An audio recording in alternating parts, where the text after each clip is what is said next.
Assalamualaikum warahmatullahi wabarakatuh. Saya Karisma Hura Ihsan.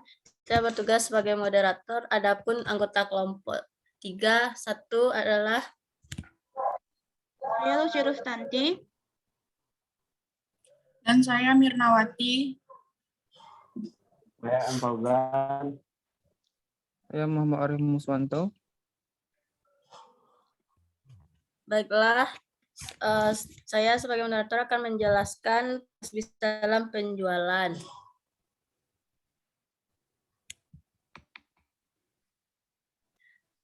Proses bisnis dalam penjualan. Proses bisnis atau proses adalah serangkaian langkah yang ditentukan bagi tenaga penjualan untuk memindahkan pelanggan melalui saluran penjualan, menghasilkan penjualan. Proses penjualan memberi staf penjualan panduan dan struktur yang jelas untuk interaksi pelanggan.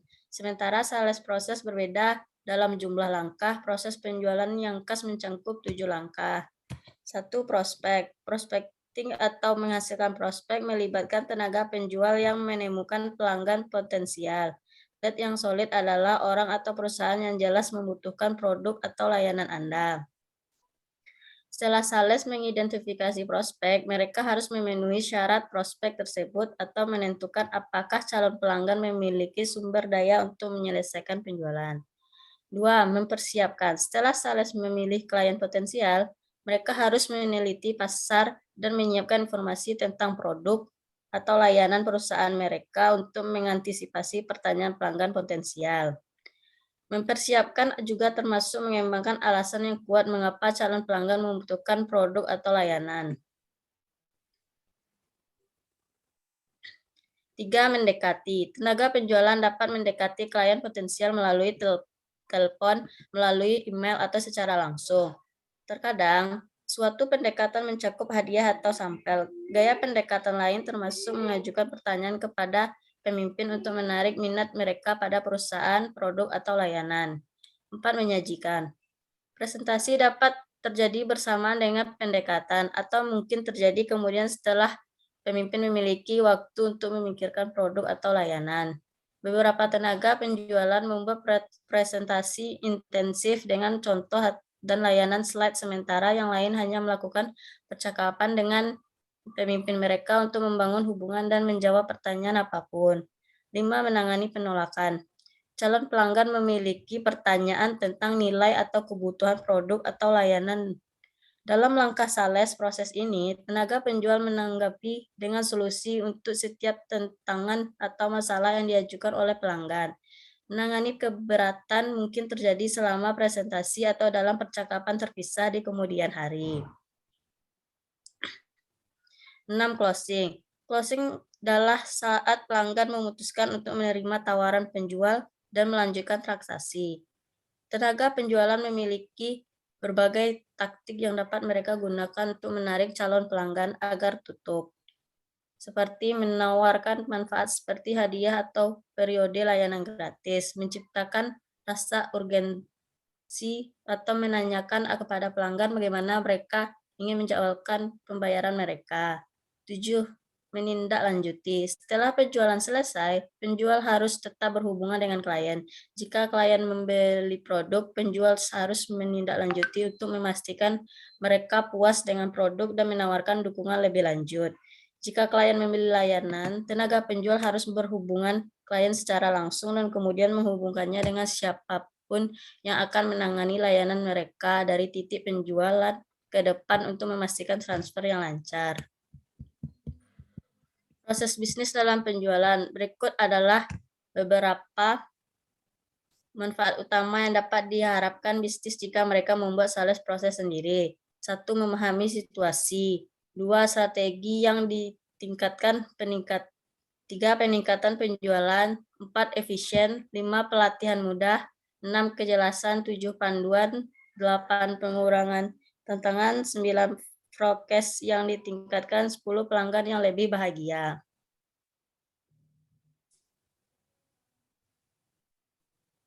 Selanjutnya akan dijelaskan oleh anggota kelompok lain. Baiklah, di sini saya akan menjelaskan bagian Master Data Management. Data master yang dapat dipahami dan mudah diidentifikasi seperti pelanggan, produk, lokasi, karyawan, dan aset. Sementara master dan manajemen adalah proses yang digunakan untuk mengelola, memusatkan, mengatur, mengkategorikan, melokasikan, menyinkronkan, dan memperkaya master data sesuai dengan aturan bisnis penjualan, pemasaran, dan strategi operasional perusahaan Anda. Terdapat 6 jenis master data yang biasanya ditemukan di sebuah perusahaan, yaitu unstructured, data yang tersimpan di dalam email, white paper, artikel majalah, portal internet, perusahaan, spesifikasi produk, jaminan pemasaran, dan file PDF. Yang kedua yaitu transaksional data yang terkait dengan sistem penjualan, pengiriman, faktur, tiket gangguan, klaim, dan interaksi moneter dan non-moneter yang memiliki signifikasi historis atau diperlukan analisis oleh sistem lain. Selanjutnya, metadata yang merupakan data tentang data lain dan bisa berada di repository formal atau dalam berbagai bentuk lain, seperti dokumen XML, definisi laporan, deskripsi kolom dan database, file log, koneksi, dan file konfigurasi. Master data manajemen yang selanjutnya yaitu hierarchical. Hierarchical data yang menyimpan hubungan antara data lainnya, data hierarkis kadang-kadang dianggap sebagai domain MDM, super karena sangat penting untuk dipahami. Selanjutnya yaitu reference data, yaitu suatu tipe khusus data master yang digunakan untuk mengategorikan data lain atau digunakan untuk menghubungkan data dengan informasi di luar batas perusahaan.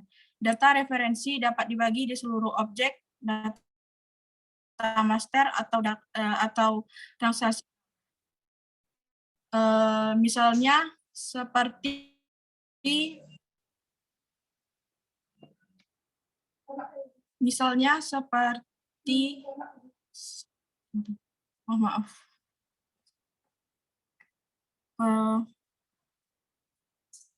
data reference data, yaitu suatu tipe khusus data master yang digunakan untuk mengategorikan data lain atau digunakan untuk menghubungkan data dengan informasi di luar batas perusahaan. Data referensi dapat dibagi di seluruh objek data master atau transisional. Misalnya seperti negara, mata uang, zona waktu, ketentuan pembayaran. Master data yang menggambarkan objek di sekitar bisnis yang dilakukan ini biasanya jarang berubah dan dapat mencakup data referensi yang diperlukan untuk mengoperasikan bisnis. Master data tidak bersifat transisional, tetapi menggambarkan transaksi. Selanjutnya yaitu sales order management. Sales order management adalah dokumen yang diterbitkan oleh pihak penjual barang saat menerima proses order dari pihak pembeli barang. Dokumen tersebut berisi keterangan mengenai barang atau jasa yang dijual, harga dan jumlah barang yang diberi. Ada juga sales order yang turut mencantumkan data pembeli barang seperti alamat pengirim, alamat penagihan, metode pembayaran, dan syarat ketentuan. Secara umum, transaksi jual beli lintas perusahaan melewati langkah-langkah berikut ini. Yang pertama yaitu penjual mengirimkan surat penawaran pada pembeli. Jika penawaran cocok, pembeli mengirimkan purchase order pada penjual. Penjual membuat sales order berdasarkan purchase order dari pembeli. Ada kemungkinan pembeli ingin melihat isi sales order tersebut, namun hal ini jarang terjadi. Setelah barang dikirimkan, penjual menerbitkan invoice sesuai dengan sales order tersebut. Tujuan umumnya yakni untuk menghindarkan human error. Selain itu, benefit lain yang akan perusahaan dapatkan dari penggunaan software ini diantaranya yaitu yang pertama menghemat waktu, yang kedua meningkatkan layanan pelanggan, dan yang ketiga berkembang bersama perusahaan Anda. beberapa format yang perlu dicantumkan dalam sebuah dokumen SO, yaitu nama perusahaan dan kontak PIK, nama pelanggan dan kontak, informasi penagihan pelanggan, informasi pengirim produk, dan informasi produk atau layanan, harga sebelum pajak, total pajak dan biaya pengiriman, total harga setelah pajak, syarat dan ketentuan yang ditentukan oleh perusahaan, tanda tangan kedua pihak, informasi lain yang sekiranya dibutuhkan. Dan di sini saya gambar di samping menjelaskan tentang tentang format sebuah dokumen SO. Dan penjelasan selanjutnya dijelaskan oleh anggota kelompok lainnya.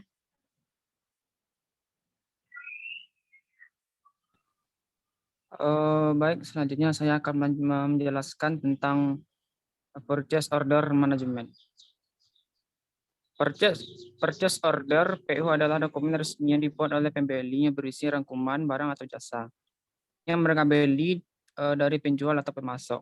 Dengan kata lain, dokumen ini juga dapat sebagai kontrak yang membentuk kesepakatan mengenai barang dan jasa yang membeli inginkan. Mirip seperti invoice, PO berisi rincian penting mengenai barang yang akan dibeli oleh pihak pembeli. Adapun rincian penting tersebut meliputi nama pemesan, nama perusahaan, alamat pengirim, alamat penagihan, tanggal pengiriman, nomor telepon, alamat email, nama produk, jumlah barang, harga barang, metode pembayaran, cara pengiriman, nomor pesanan, syarat, dan ketentuan transaksi. Perbedaan antara PO dan invoice adalah pada pihak yang membuatnya, PO dibuat oleh pembeli pada penjual atau pemasok, sementara itu invoice dibuat oleh penjual setelah PO disepakati dan kemudian dikirimkan ke pembeli agar mereka dapat segera membayar pembelian mereka. Baik PO dan invoice, kedua dokumen ini sama-sama berperan penting bagi bisnis apapun. Dengan contoh gambar di samping, yaitu pada gambar PO manual dan PO order digital. Perbedaan sales order management dan purchase order management. Menurut laman Planergi, purchase order merupakan bentuk konfirmasi resmi dari pihak pembeli terkait sebuah penjualan.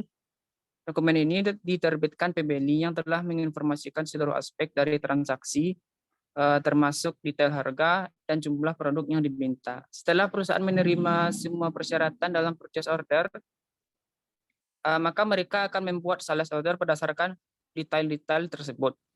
Melihat pemaparan tersebut, CO dan purchase order merupakan sebuah dokumen yang saling berhubungan. Perbedaan utama antara keduanya terletak pada siapa yang menerima dokumen. Purchase order datang dari pelanggan diterbitkan untuk perusahaan dan menjabarkan persyaratan penjualan. Di sisi lain, CO adalah sebuah dokumen yang berasal dari perusahaan. Ia diberikan untuk pelanggan dan digunakan untuk menginformasikan kesepakatan perusahaan terhadap persyaratan yang ditetapkan oleh purchase order. Selanjutnya tentang billing. Billing merupakan tahap pemrosesan akhir untuk transaksi bisnis dalam proses sales order. Informasi tentang billing tersedia di setiap tahap pemrosesan. Pesanan dan proses pengiriman, fungsi billing dapat meliputi, yaitu pertama, pembuatan faktur berdasarkan pengiriman atau layanan, penerbitan nota kredit dan debit dan faktur pro forma. Yang ketiga, membatalkan transaksi penagihan, fungsi penetapan harga yang komprehensif, terbit rapat, transfer data billing ke akuntansi keuangan. Pada tahap ini, dokumen yang dihasilkan adalah invoice. Dokumen billing menjadi sumber data untuk financial accounting untuk memonitor dan memproses pembayaran dari customer. Pada tahap ini terdapat beberapa fungsi di bawah ini, yaitu yang pertama, invoice terbuat berdasarkan pengiriman. Kedua, menerbitkan memo debit dan kredit. Ketiga, membatalkan transaksi pembayaran. 4, menentukan harga secara menyeluruh. 5, menerbitkan potongan harga. Baik, selanjutnya materi preaching yang akan dijelaskan oleh teman saya Muhammad Fauzan. Pada Muhammad Fauzan. Assalamualaikum warahmatullahi wabarakatuh. Baiklah, saya akan melanjutkan semakalah dari saudara Muhammad Arif. Pricing adalah proses bisnis dalam menetapkan nominal harga menjual produk atau jasa. Pengertian lain menyebutkan pricing adalah aktivitas menentukan nilai dari sebuah produk atau layanan. Aktivitas ini berlaku jika sebuah bisnis hendak memasarkan produk kepada konsumen. Proses kalkulasi jelas tidak memungkinkan berjalan singkat. Pricing membutuhkan pertimbangan matang, tujuan, metode, serta strategi yang tepat untuk menentukannya. Tujuan tentu untuk memperoleh angka akurat yang berpeluang menghasilkan keuntungan. Tujuan pricing adalah untuk mencapai target bisnis yang telah dicanangkan. Berkaitan dengan ini, setiap perusahaan pasti memiliki prioritas, target, dan tujuan masing-masing.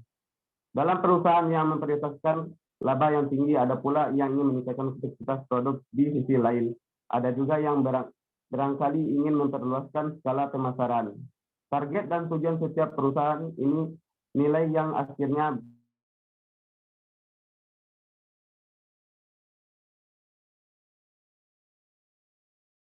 turut berpengaruh terhadap pricing.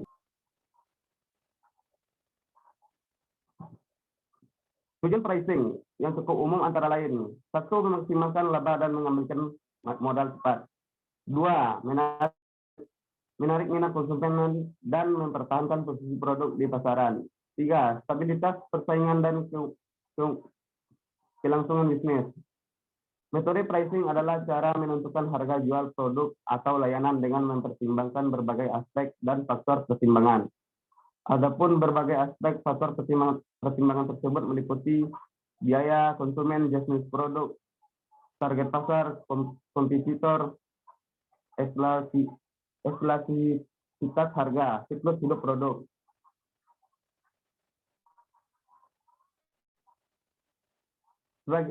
Sebagian besar perusahaan rata-rata menerapkan 3 jenis strategi pricing, yaitu strategi berbasis biaya, peminatan, dan tingkat kompetisi.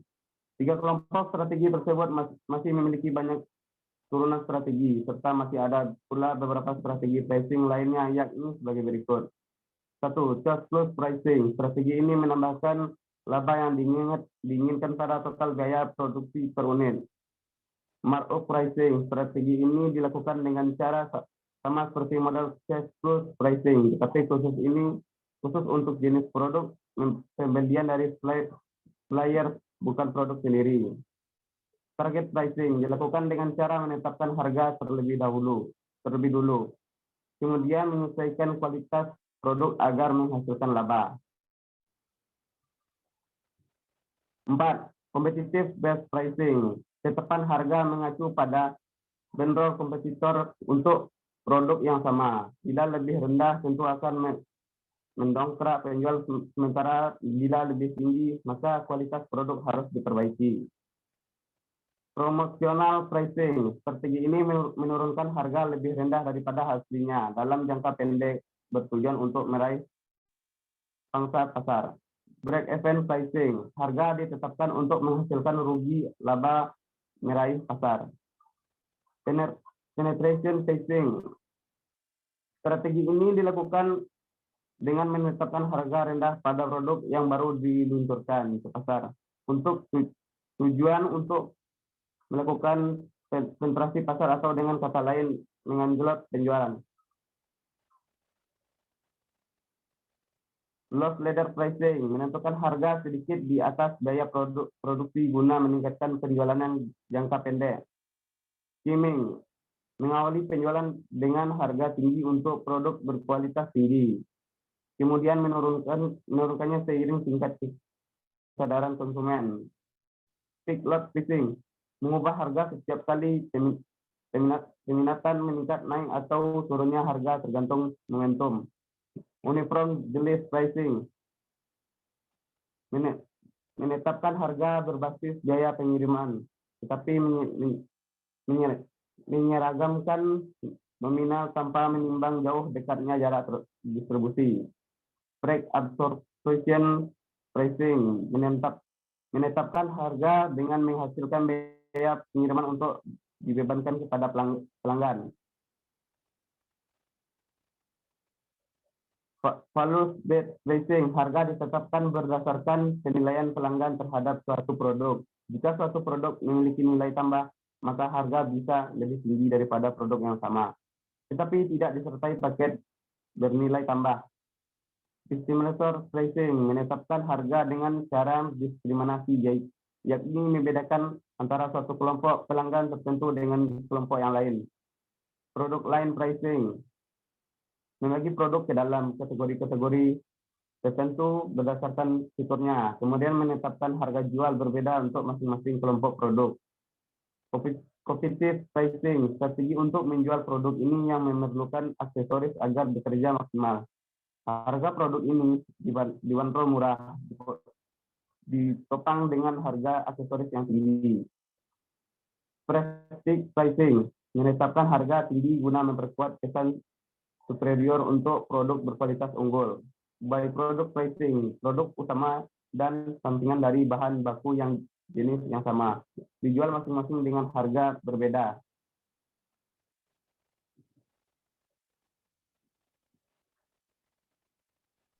Baiklah, di sini saya akan menjelaskan tentang sales support.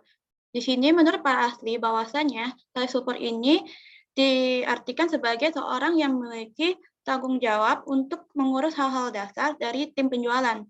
Lalu sales support ini bertugas meringankan beban dari para sales representatif. Nah, di sini ada tugas-tugas dari sales support, yaitu yang pertama, product training dan sales coaching. Nah, product training merupakan pekerjaan sales support yang tidak bisa digantikan oleh mesin. Mereka berkewajiban mengadakan product training untuk representatif. Sales support akan ditugaskan untuk merencanakan sesi pelatihan untuk setiap bulannya.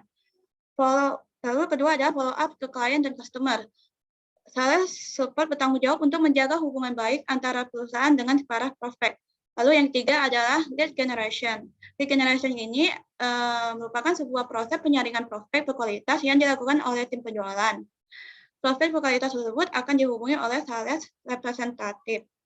Market communication ditugaskan untuk membantu proses periklanan, mendistribusikan press release, dan mengkoordinasikan kampanye email marketing. Dengan kata lain, beberapa perusahaan juga akan menugaskan sales support pada fungsi-fungsi departemen lain, seperti pemasaran. Lalu, di sini ada foreign trade, yaitu dengan kata lain perdagangan internasional, yaitu merupakan perdagangan yang dilakukan antar negara atas dasar kesepakatan, bisa antar individu maupun antar individu dengan pemerintah maupun pemerintah suatu negara dengan pemerintah negara lainnya.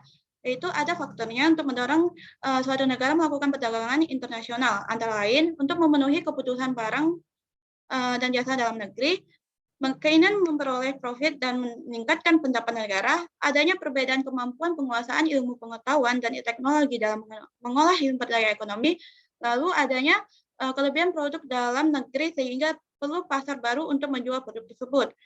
Lalu ada manfaat perdagangan internasional, yaitu menciptakan efisien dan spesialisasi, memungkinkan konsumsi yang lebih luas bagi penduduk suatu negara, lalu mendorong semangat berprestasi dan bersaing, dan juga adanya sumber pemasukan kas negara, lalu adanya kerjasama dan persahabatan negara.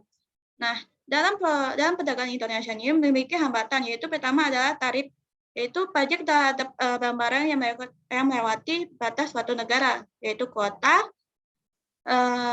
merupakan pembatasan jumlah fisik terhadap barang yang diperdagangkan. Lalu yang ketiga adalah perjanjian pembatasan ekspor, yaitu perjanjian sukarela antara negara pengekspor dan negara pengimpor dalam rangka membatasi volume perdagangan untuk barang tertentu. Yang terakhir adalah pembatasan valuta asing, yaitu pembatasan persediaan mata uang asing oleh bank sentral suatu negara. Nah, perbedaan sumber daya alam, iklim, tenaga kerja, budaya, dan jumlah penduduk yang menyebabkan adanya perbedaan hasil produksi dan adanya pembatasan produksi yang dapat menjadi alasan untuk melakukan perdagangan internasional. Tidak satupun negara di dunia yang dapat memenuhi kebutuhan hidupnya sendiri. Nah, di sini dari kelompok kami ada membuat siklus secara umumnya pada penjualan, yaitu yang pertama adalah customer melakukan order, lalu admin akan mendapat sebuah order dari customer. Setelah admin mendapatkan order dari customer, maka admin akan melakukan verifikasi barang di database. Apakah barang tersebut ada atau tidak adanya? Jika tidak ada, maka barang tersebut tidak sedia. Jika ada, maka admin akan melakukan pengolahan penjualan seperti harga yang pada barang tersebut, penawaran barang tersebut, jika adanya diskon, dan juga sistem pembayaran apa yang akan digunakan. Lalu setelah admin melakukan pengolahan penjualan, maka customer akan menginput data order seperti mengisi alamat, menggunakan sistem pembayaran seperti apa, dan ingin jumlah barangnya berapa. Nah, setelah customer melakukan input data order, maka customer tersebut akan melakukan transaksi. Nah, jika di sini jika customer tidak melakukan transaksi, maka transaksi tersebut gagal dan akan kembali lagi kepada customer yaitu melakukan transaksi. Nah, jika customer sudah melakukan transaksi, maka transaksi tersebut berhasil. Nah, transaksi tersebut berhasil, lalu customer tersebut akan mendapatkan bukti pembayaran. Nah, setelah mendapatkan bukti pembayaran, maka customer akan memberikan bukti pembayaran tersebut dan admin akan melakukan konfirmasi pembayaran. Setelah admin melakukan konfirmasi pembayaran, maka admin akan melakukan verifikasi order. Setelah melakukan verifikasi order tersebut, maka agen akan melakukan distribusi barang, lalu akan mengirim barang tersebut ke customer.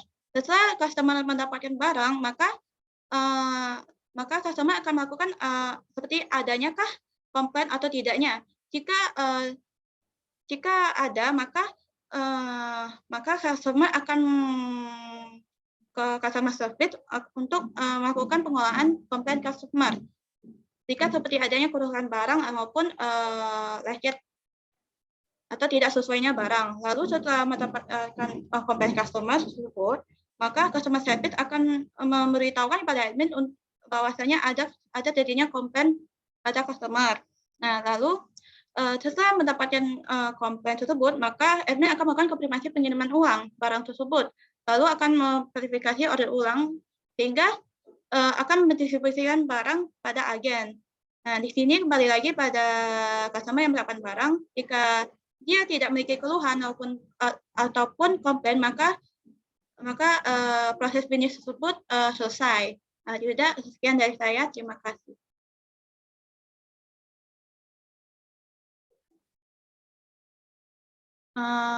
Mohon untuk moderator untuk mengakhiri presentasi kita hari ini. Baiklah, dengan berakhirnya yang dijelaskan Cici tadi, maka saya sebagai moderator akan menutup presentasi ini. Assalamualaikum warahmatullahi wabarakatuh. Waalaikumsalam warahmatullahi wabarakatuh.